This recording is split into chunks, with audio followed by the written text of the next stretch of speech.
Encontros com o Futuro, hoje com uma convidada muito especial, Natália Ramalho, coordenadora de atividades técnicas no Senai. Aqui comigo na bancada está Suelen Pedroso, advogada e professora na ESPM. Meu nome é Matthew Schertz e sou diretor no World Observatory. Encontros com o Futuro é uma produção do World Observatory, da ESPM e da Prime, braço das Nações Unidas e das faculdades de negócios no mundo e no Brasil. Natália, muito bem-vindo, viu? Obrigado a vocês pelo convite. Natália, conta pra gente o que faz a coordenadora de atividades técnicas no Senai. Ixi, quantos minutos a gente tem? Só 20? 20, não dá, 20 não minutos. dá. Faz muita coisa, né? Mas, assim, o foco principal de ser coordenadora técnica no Senai é trabalhar com toda a parte educacional. Então, todos os cursos, a parte técnica tem que passar por mim, né? Os conteúdos, o que vai ser criado, o que vai ter tá contido em todos os cursos, de todos os níveis, né? Desde o nível de técnico, que a gente tem na nossa unidade, até os cursos de formação inicial e continuada, que são os cursos livres, né? Que qualquer pessoa pode se matricular e fazer esses cursos. E o curso também de pós-graduação que a gente tem hoje na escola. E agora a gente está criando um nível superior também lá, além da pós-graduação. Superior é aonde? Na nossa unidade, que fica no Bom Retiro, tá. na rua... De biotecnologia. Né, de biotecnologia. E agora a gente está criando um tecnólogo que também vai ser lá. Então, hoje a gente tem cursos técnicos, cursos livres, cursos de pós-graduação, e agora a gente vai inserir o de tecnólogo, que é um curso superior, que era o que faltava na nossa construção de todos os níveis que a gente tem na escola, né? E tem setores específicos que demandam essa mão de obra especializada na biotecnologia? Sim. Hoje, a nossa escola, na verdade, ela foi construída, né? Ela vai fazer 3 anos em novembro de construção e operação dessa escola. É uma das escolas mais novas do Senai São Paulo. Essa escola ela foi construída por uma demanda das indústrias, né? Então, acho que o Senai existe desde 42, então o Senai vai fazer 83 anos, né? E o Senai sempre teve a mão de obra de automação, mecânica, soldagem, né? Então, todas essas áreas elétricas, as áreas antigas que as indústrias demandavam e continuam demandando. Só que as indústrias evoluíram e o Senai teve que evoluir junto. E aí as farmacêuticas, as indústrias de cosméticos, né? Elas eram atendidas pelo Senai com essa mão de obra básica, né? Então, de mecânicos, de eletricistas, mas quem que trabalhava na operação, né? Quem trabalhava na produção dessas indústrias? Então, por exemplo, se você pegar uma indústria farmacêutica, quem que produz o remédio? Quem produz o fármaco? Esse aluno vem de onde? Esse profissional vem de onde? Então, o Senai não tinha essa formação. Então, foi requisitado que o Senai construísse uma escola para atendimento a esses setores industriais, né? Então, de farmácia, cosméticos e... farmacêutico, cosmético, os grandes setores que os nossos cursos hoje atendem, né? Então, a gente hoje tem o curso técnico em biotecnologia e o técnico em farmácia, que são os dois técnicos e que formam pessoas para trabalhar nas produções desses setores industriais, né? Então, mas o técnico em biotecnologia ele não precisa trabalhar só em farmácia ou em cosmético, né? Ele pode trabalhar na indústria de bebidas, por exemplo, cerveja. Cerveja tem levedura. Levedura é um micro-organismo. E, então, tem a ver com biotecnologia. Então, quem se forma lá também pode trabalhar numa indústria de alimentos, numa indústria de bebidas, né? Numa indústria de resíduos, né? Porque hoje tem, por exemplo, biorremediação. Né, tem vários processos... O que é biorremediação que eu não sei? É o uso de micro-organismo para a destruição de um resíduo industrial, por exemplo. Então, você pode trabalhar usando micro-organismos, bactérias e fungos e outros mais, para a destruição de um resíduo e você tornar ele mais sustentável, mais ambientalmente correto. Né? Então, por exemplo, uma pessoa formada... Funciona? Funciona. Funciona e bastante. Então, é uma forma de você transformar um resíduo mais agressivo ao meio ambiente para algo mais, ou mais ambientalmente... Mais inócuo. Exato. Mas como é que faz? Vai lá e come os venenos todos Isso, e tal? Tem bactérias, por exemplo, que produzem... excretam para fora. A bactéria, quando ela produz alguma coisa, ela precisa jogar para fora. Então, quando ela joga para fora uma enzima, por exemplo, que é uma proteína que consegue degradar uma molécula grande em vários pedacinhos. E aí essa molécula grande em vários pedacinhos, ela pode ser absorvida pelo oceano, ela pode ser, ou então, menos agressiva para o meio ambiente, né? Menos nocivo. Menos nociva, exato. Mas tem molécula desse tamanho? Tem, não que você vai ver. Só se você olhar no microscópio, aí você vê ela grande, mas a olho nu não. A questão de gestão de resíduo, então, é algo que tem projeção para o futuro, né, especificamente. Sim, a gente Pensar em pode... desenvolvimento sustentável. Sim, ou uso, por exemplo, de resíduo industrial para a produção de energia. Né? Hoje tem muito... Sim, esse é um campo que cada vez maior, né? Cada vez maior. Então, a gente, por exemplo, tem um equipamento na nossa unidade que a gente usa resíduo industrial e transforma ele em metano ou em um outro tipo de gás ou que seja menos agressivo, né? Mas que a gente consiga transformar isso em energia, por exemplo. Então, Você tem isso na escola? Tem, a gente tem uma plantinha lá, uma planta pequena, né, para didática, né? Sim. Mas que a gente consegue trabalhar isso dentro do curso técnico também, ou dentro de cursos livres. Por exemplo, a indústria quer um curso específico, a gente consegue fazer cursos in company. Então, ela fala assim, eu preciso treinar o meu pessoal para trabalhar com resíduo. Então, ela fala assim, eu preciso de um curso de 60 horas que aborde tais temas. Aí a gente estrutura esse curso e dá um curso dedicado para o que a empresa precisa ali, né? Personalizado. E a empresa paga? Como funciona isso? Ela paga. Se for um curso específico, ela tem que pagar. O Senai, a gratuidade do Senai, né? A gente tem um imposto compulsório que é em cima da folha de pagamento das indústrias. Então, esse imposto vem para o Senai, né? E esse imposto é revertido para a população em cursos. Né, em gratuidade, que a gente fala, né? Então, por exemplo, o Senai São Paulo é o único que tem gratuidade nos cursos técnicos, por exemplo, porque a nossa arrecadação é muito grande. É alta. Então, se a arrecadação é alta, a gente consegue com que os nossos cursos técnicos sejam gratuitos, né? Diferente de outros estados, por exemplo, que tem menos arrecadação e os cursos técnicos são pagos, né? Então, acho que isso já é um grande diferencial de São Paulo em relação ao restante. A concentração de indústria é muito maior, né? Então, tem mais imposto, tem mais retorno também para a população, né? E aí, as indústrias que também são contribuintes, que a gente fala, né? Que esse imposto vem para o Senai, ela consegue, por exemplo, formar turmas de aprendizes, né? Para que esses aprendizes estudem no Senai e trabalhem nas indústrias e elas atendam a cota de aprendizagem, porque é uma lei, né? Então, elas precisam ter os aprendizes. E aí, essa turma sai gratuita para essas indústrias que são contribuintes. Se elas não forem contribuintes, aí ela tem que pagar para o Senai, para que o Senai faça isso para ela, né? E você ensina o povo a fazer cerveja? Menor de idade, não. Não? Não. A gente ensina o processo de fermentação, mas não para produzir álcool. Aí para produzir um iogurte, para produzir as capacidades técnicas envolvidas são as mesmas, né? Então, o desenvolvimento ali é o mesmo, mas não para produzir cerveja. A gente ensina para produzir outras coisas que vêm por via fermentativa também. Mas fazer iogurte e fazer cerveja é igual? É parecido. É parecido? Usa o micro-organismo para transformar o açúcar em alguma coisa.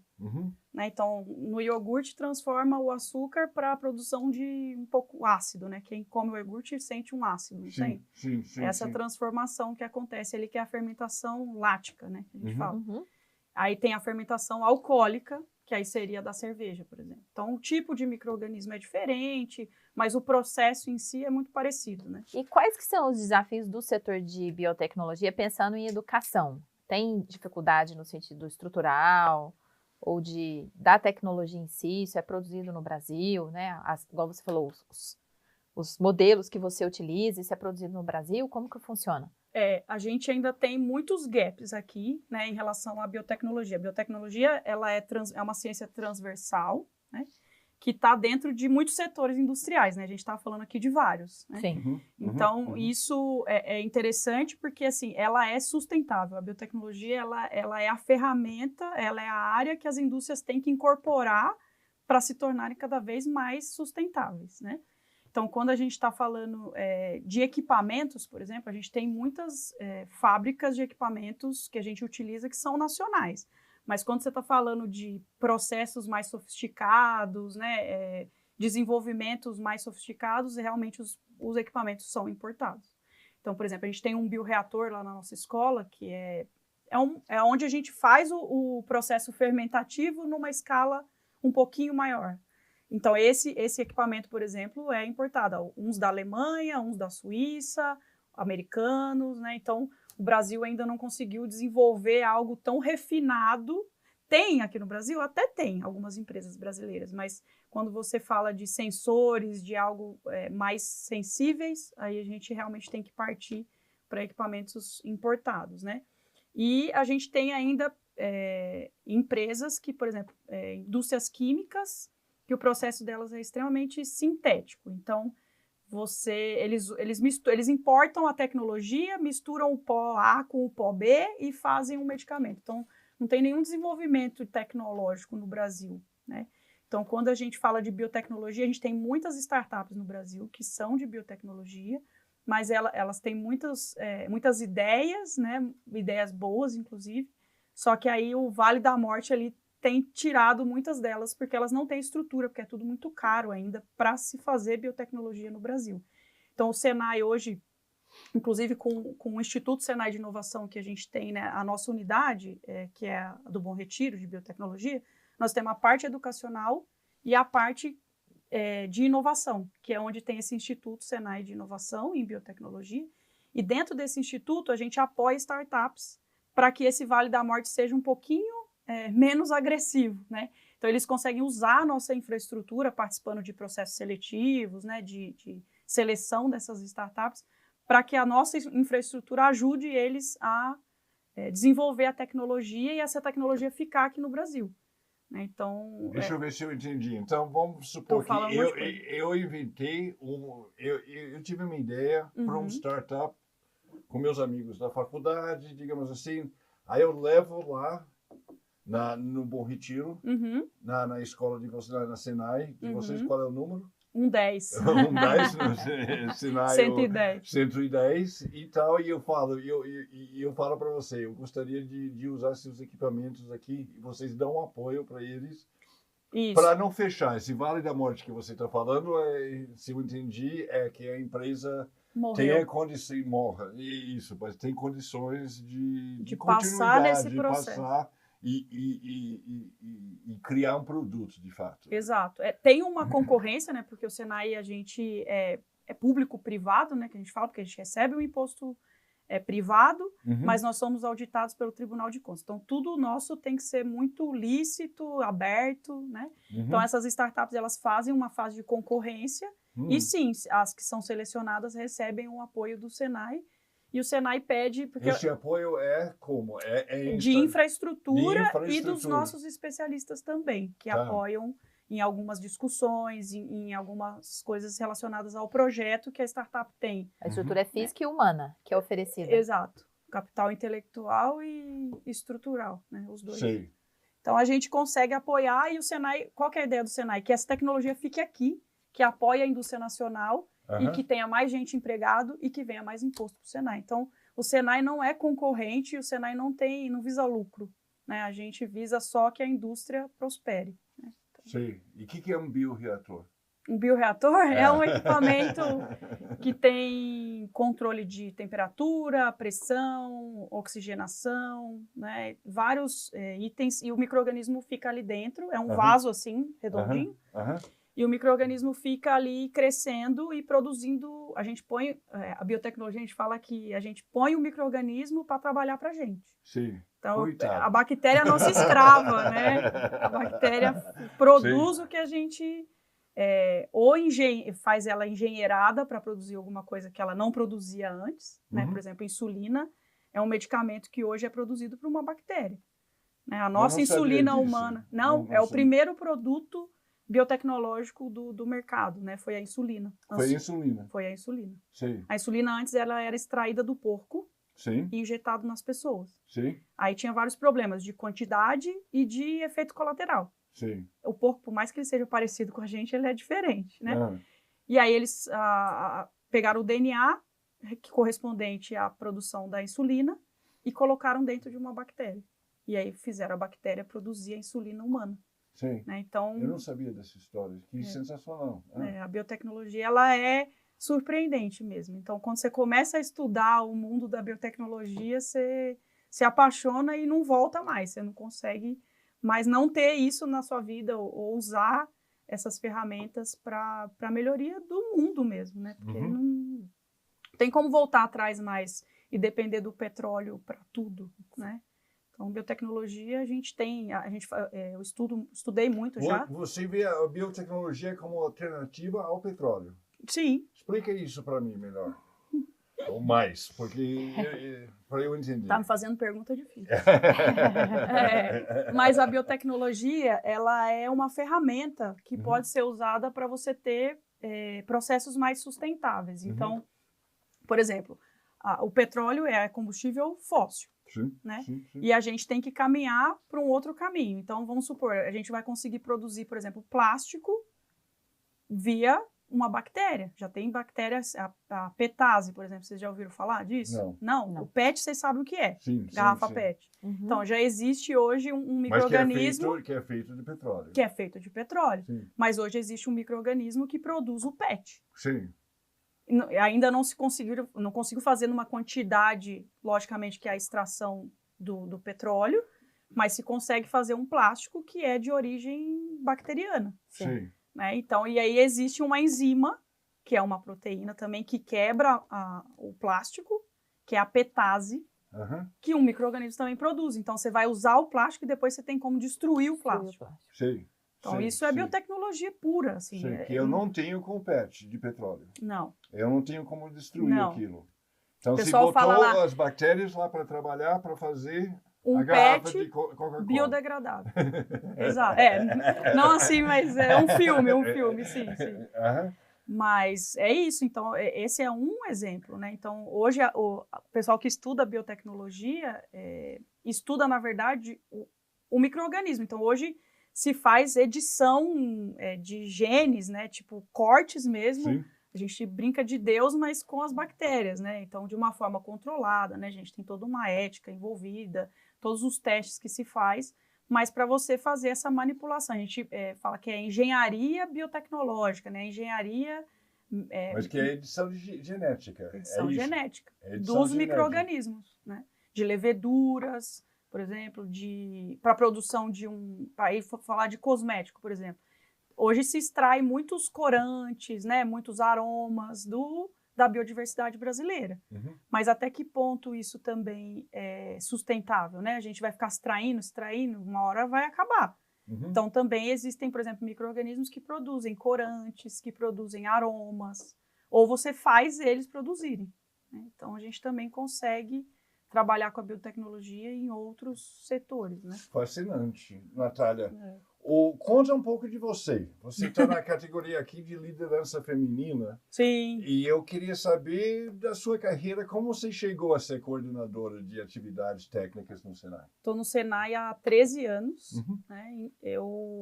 Que curso você fez? Eu sou bioquímica de formação, me formei na Federal de Viçosa, sou mineira.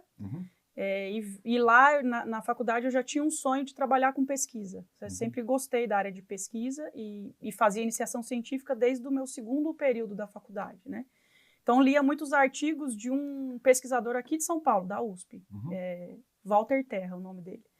E aí entrei em contato com ele, eu falei, eu quero fazer mestrado com você, me aceita? Ele me aceitou, eu vim para São Paulo, terminei a faculdade, entrei no mestrado, no Instituto de Química da USP, fiz o mestrado, depois fiz o doutorado, sempre trabalhando com biotecnologia, né? E aí, no final do doutorado, todo mundo tem a crise, né? O que eu vou fazer da minha vida? Não aguento mais estudar, preciso trabalhar, apesar que a gente trabalha muito no doutorado, mas enche a paciência, né? E aí eu entrei no Senai, eu prestei uma prova no Senai, entrei no Senai como instrutora, como professora da Escola Móvel de Nanotecnologia, que são os caminhões que são escolas, né? Sim. Então, entrei no Senai dando aula de nanotecnologia, fiquei na Escola Móvel durante... Nanotecnologia, tecnologia muito pequenininha. Pequenininha. E a bio é nano também, né? Sei. A biotecnologia é nanotecnologia, né? Mas a nano é mais abrangente aí, mais para eletrônica, né? Mais para algumas outras áreas. E aí entrei no Senai, então entrei como professora, depois passei a especialista do Senai, especialista em tecnologia, e vim trabalhar na sede do Senai na Avenida Paulista. Trabalhei, então, com a construção do plano de negócios do Instituto Senai de Inovação em Biotecnologia e com a construção da escola onde a gente está hoje. Então, eu participei do projeto executivo, né, de criação.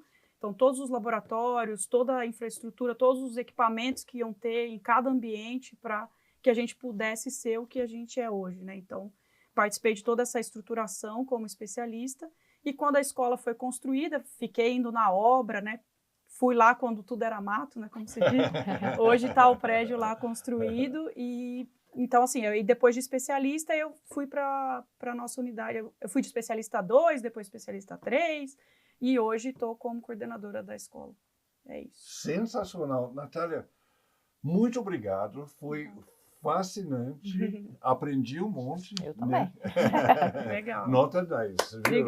Obrigada.